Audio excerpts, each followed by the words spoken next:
جو مسلم لیگ نواز کے وزیر ہیں وہ اسی قسم کے بیانات کے ذریعے خوش ہو رہے ہیں کہ پاکستانی پرچم بردار 20 جہاز آبنائے حرمت سے گزرنا ہمارے لیے اعزاز کی بات ہے۔ یہ کہانی بھی جب کھلے گی تو معاملات کا اندازہ ہوگا پوری دنیا کو کہ اصل میں یہ معاملہ تھا کیا۔ جہاں ایک طرف امریکی صدر یہ بات کر رہے ہیں کہ پاکستان کے ذریعے ایران سے مذاکرات میں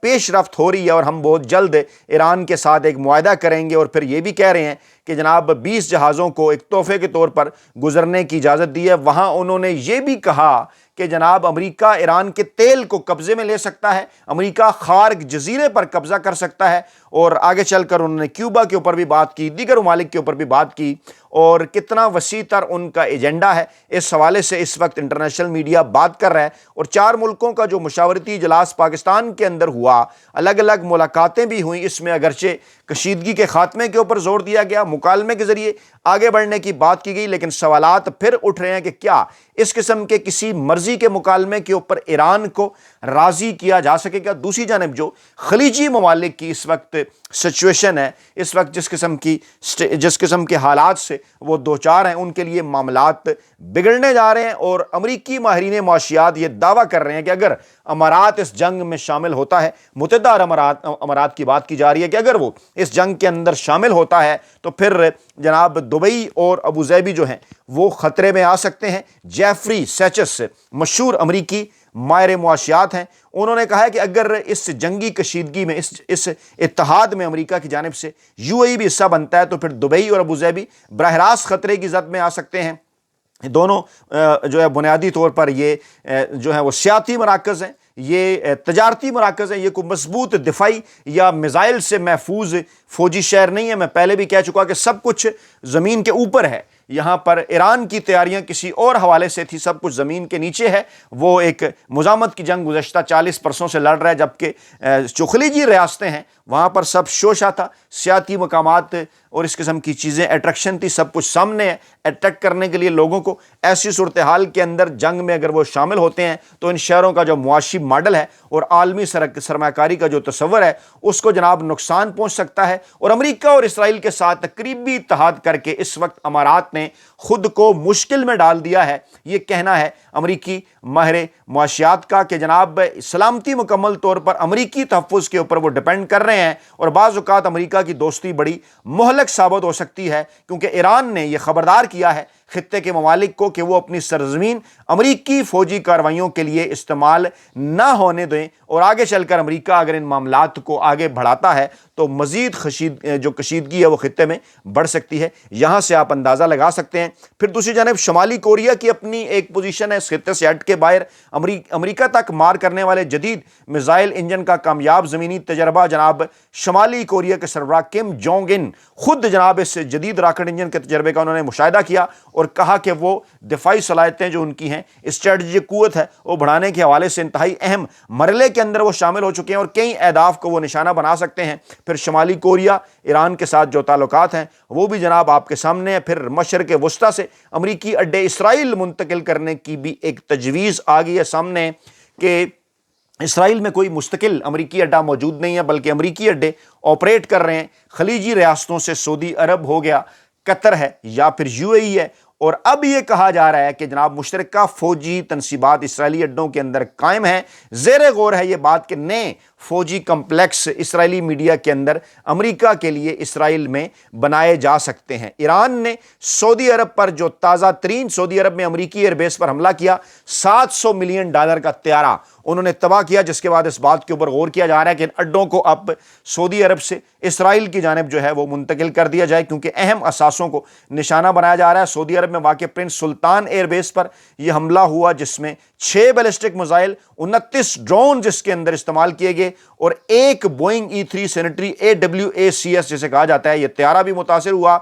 جنگی کمانڈ اینڈ کنٹرول میں یہ استعمال ہوتا ہے، اور ایندھن بھرنے والے طیاروں کو بھی نقصان پہنچا، 15 کے قریب اہلکار زخمی ہوئے، 2 کی حالت تشویشناک ہے۔ یعنی اس وقت یہ جو سعودی فضائیہ کے ساتھ ساتھ امریکی افواج بھی جس اڈے کو استعمال کر رہی ہیں اسے ایران کی جانب سے نشانہ بنایا گیا ہے، اور بظاہر یہی کہا جا رہا ہے کہ ٹرمپ کی جانب سے جو ایران کے تیل اور خارق جزیرے پر قبضے کا جو انڈیا دیا گیا ہے، برطانوی میڈیا بھی یہ بات کر رہا ہے کہ امریکی صدر یہ کہہ رہے ہیں کہ میری ترجیح یہ ہوگی کہ میں ایران کا تیل قبضے میں لے لوں، اور پھر یہ کہہ رہے ہیں کہ میں خاک جزیر پر بھی قبضہ کروں گا، کچھ عرصہ وہاں پر رہوں گا بھی۔ اس قسم کی جو تمام تر صورتحال ہے، اس قسم کے جو بیانات ہیں، وہ خطے میں کشیدگی کو مزید بڑھا رہے ہیں، اور ایران نے تو یہ واضح کر دیا ہے کہ سفارتی کوششوں کی آڑ میں زمینی کارروائی کی تیاری ہو رہی ہے ایران کے خلاف۔ جی ہاں، ایرانی پارلیمنٹ کے سپیکر محمد باقر کلیباف نے یہ کہا ہے، اور ڈیفینیٹلی ان کا اشارہ کس جانب ہے؟ اس وقت سب سے زیادہ سفارتی کوششیں بظاہر ہمارے پاکستانی میڈیا کے دعووں کے مطابق تو پاکستان کی جانب سے ہو رہی ہیں۔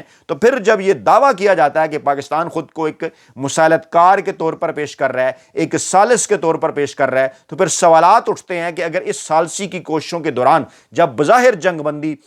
کا اندیا ظاہر کیا گیا امریکہ کی جانب سے، اگر اس دوران بھی امریکہ کی جانب سے تیاریاں زمینی کارروائیوں کے حوالے سے جاری ہیں، اسرائیل کی جانب سے ان کے اوپر حملے کیے جا رہے ہیں، تو پھر ایران کے پاس دفاع کا حق تو ہے۔ اور اگر جنگ کو زمینی کارروائیوں کی جانب بڑھایا جاتا ہے، تو پھر جو اسرائیل کے ہمسایہ خلیجی ریاستیں ہیں، وہاں پر حالات مزید تشویشناک ہو سکتے ہیں۔ اس بات کا احساس سعودی عرب کو بھی ہے، اس بات کا احساس UAE کو بھی ہے، اس بات کا احساس قطر اور دیگر ممالک کو بھی ہے، اور سعودی عرب نے پاکستان کے بعد جو یوکرین سے دفاعی معاہدہ کر لیا ہے، وہ اس جانب اشارہ کرتا ہے کہ یقیناً سعودی عرب بھی اس وقت پاکستان کے علاوہ کچھ دیگر آپشن بھی دیکھ رہا ہے، کیونکہ پاکستان کی پوزیشن خاصی نازک اور مشکل ہو سکتی ہے، جسے میں نے پہلے بھی کہا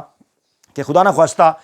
لینے کے دینے پڑ سکتے ہیں، کیونکہ اس وقت ذکر کیا جا رہا ہے کہ امریکی صدر نے کیونکہ کہا تھا کہ ہمارے جوان آپ کا انتظار کر رہے ہیں، اور اس وقت ایران نے یہ بات کی کہ اگر آپ زمینی کارروائی کی تیاریاں چھپانے کے لیے مذاکرات کو استعمال کر رہے ہیں تو آپ خاطر جمع رکھیں، آپ کا مقابلہ کرنے کے لیے ہم تیار ہیں۔ $700 ملین کا بوئنگ 3 جاسوس طیارہ $20,000 کے شاہد ڈرون نے تباہ کیا۔ کہاں $20,000، کہاں $700 ملین۔ یہ ہمارا جنگ کا خرچہ ہے اور یہ آپ کا ہے، تو آگے بھی اس قسم کے تمام معاملات ہم دیکھنے کو تیار ہیں۔ پاکستان میں علامہ طاہر اشرفی صاحب وہ شخصیت ہے جن کی جانب سے شاید پہلا بیان سامنے آیا امریکی صدر ٹرمپ کے سعودی ولی عہد سے متعلق جو نازیبا الفاظ ہیں ان کو انہوں نے افسوسناک قرار دیا۔ کہا جا رہا ہے کہ مذمت کی، اور پھر انہوں نے تعریف بھی کی ولی عہد کی کہ وہ بڑے بہادر ہیں اور صبر کر رہے ہیں، اور پھر سعودی عرب، پاکستان اور ترکی کا ذکر کیا، پاکستان اور سعودی عرب کے دفاعی معاہدے کا ذکر کیا، کیونکہ میامی میں سعودی انویسٹمنٹ فورم سے خطاب میں امریکی صدر ڈونلڈ ٹرمپ نے یہ کہا تھا کہ محمد بن سلمان کو معلوم نہیں تھا کہ انہیں میری چاپلوسی کرنی پڑے گی۔ محمد بن سلمان سمجھتے تھے کہ ٹرمپ بھی دوسرے امریکی صدر کی طرح کوئی ناکام آدمی ہوگا جن کے ہر دور میں ملک زوال کا شکار تھا، اور پھر جب اس قسم کا بیان ڈونلڈ ٹرمپ کی جانب سے سامنے آیا کہ میں کامیاب لوگوں کے ساتھ زیادہ وقت نہیں گزارتا کیونکہ وہ اپنی کامیابی کے قصے سناتے ہیں، میں ناکام لوگوں کے اندر خوش ہوتا ہوں تاکہ انہیں اپنی کامیابی کے قصے سناؤں، تو پھر کچھ تصاویر شیئر کی جاتی رہیں سوشل میڈیا کے اوپر کہ کن کی طرف یہ اشارہ ہے، کیا سعودی قیادت کی طرف اشارہ ہے، پاکستانی قیادت کی طرف اشارہ ہے، کیونکہ شہباز شریف صاحب کے تو ایسے بیانات، ایسی کئی اس قسم کی ان کی ویڈیوز ہیں جس میں وہ ڈونلڈ ٹرمپ صاحب کی تعریفیں کر رہے ہیں۔ پھر ڈونلڈ ٹرمپ صاحب نے پاکستان کے فیلڈ مارشل صاحب کو پسندیدہ فیلڈ مارشل بھی قرار دیا، لیکن کس وقت ڈونلڈ ٹرمپ کی خباثت کا شکار پاکستان کی قیادت ہو سکتی ہے، اس پر اب بڑے سوالیہ نشانات اٹھ رہے ہیں، اور ایک بار پھر میڈیا نے یہ باتیں ڈسکس کرنا شروع کر دی ہیں کہ پاکستانی فوجی سربراہ کے خلاف پابندی کا بل جو کہ مارچ 2025 میں آیا تھا، 26 مارچ کو، 1 سال اس کو ہو گیا، اور کہا یہ گیا تھا کہ جناب یہ کمیٹیوں کے پاس جائے گا، وہاں سال اس کے اوپر ڈسکشن ہوگی، غور ہوگا۔ اس بل کے اندر سابق وزیر اعظم عمران خان کے ساتھ ظلم سمیت انسانی حقوق کی جو خلاف ورزیاں پاکستانی حکام کی جانب سے اس بل کے مطابق چل رہی ہیں، وہ پاکستانی حکام پر پابندیاں عائد کرنے کا مطالبہ کیا گیا تھا، اور جو ہے وہ اس میں ریپبلکن قانون ساز بھی ہیں، اس میں ڈیموکریٹک رہنما بھی ہیں، اور اس میں باقاعدہ طور پر پاکستانی فوج کا نام بھی لیا گیا، عمران خان صاحب کو سیاسی قیدی قرار دیا گیا، عاصم منیر صاحب کا اس کے اندر نام بھی ہے، اور اس کو ہیومن رائٹس اکاؤنٹیبلٹی ایکٹ کو استعمال کرنے کی اس کے اندر global Magnitsky human rights accountability act, American Pakistani اس کو سمجھتے ہیں، اس کو استعمال کرنے کی اس کے اندر کوشش ہوئی ہے کہ 180 دن کے اندر پابندیاں عائد کر دی جائیں پاکستان کے آرمی چیف پر۔ یہ اس بل میں لکھا ہوا ہے اور 180 دن سے زیادہ ہو چکے ہیں۔ پھر امریکی قانون سازوں کا ایک خط ہے، کوئی 45-50 کے قریب امریکی قانون ساز جنہوں نے جو پاکستان میں انسانی حقوق کی جو بگڑتی صورتحال ہے، جو بین الاقوامی جبر کی مہم ہے، اس کے اوپر بھی انہوں نے شدید تشویش انہوں نے ظاہر کی، اور انہوں نے یہ کہا، مارکو روبیو کو یہ خط لکھا جن میں کئی مسلمان ارکان کانگریس بھی شامل ہیں، جیسے الہان عمر ہیں، جیسے راشدہ طلیب ہیں۔ ان تمام ارکان نے یہ بات کی ہے عمران خان صاحب سمیت سیاسی قیادیوں کا ذکر کرتے ہوئے کہ امریکہ پاکستان کی جو عسکری قیادت ہے، نام لے کر فوجی قیادت اور سیاسی قیادت، ان کے اوپر پابندیاں لگائے کیونکہ وہ پاکستان میں انسانی حقوق کی خلاف ورزیوں میں ملوث ہے۔ اور یہ معاملہ اس لیے بھی اود کر آ چکا ہے سامنے کیونکہ یورپی یونین میں بات ہو رہی ہے، امریکی ایوان نمائندگان میں بات ہو رہی ہے، برطانوی ایوان کے اندر بات ہو رہی ہے، عمران خان صاحب کے صاحبزادے بھی میدان عمل میں ہیں۔ یہ تمام تر معاملات بتا رہے ہیں کہ اگر ایسے موقع کے اوپر خدا نخواستہ پاکستان کو سفارتی سطح پر امریکہ اور ایران کے درمیان کسی قسم کی سفارتی ناکامی ہوتی ہے، دونوں ممالک ناراض ہوتے ہیں، تو امریکی صدر کے غیظ و غضب کا، ان کی خباثت کا نشانہ پاکستان کی قیادت بھی بن سکتی ہے۔ اس کا خدشہ ظاہر کیا جا رہا ہے۔ اپنا بہت خیال رکھیے گا، دعاؤں میں یاد رکھیے گا۔ نئی ویڈیو کے ساتھ جلد حاضر ہوں گے۔ اللہ نگہبان۔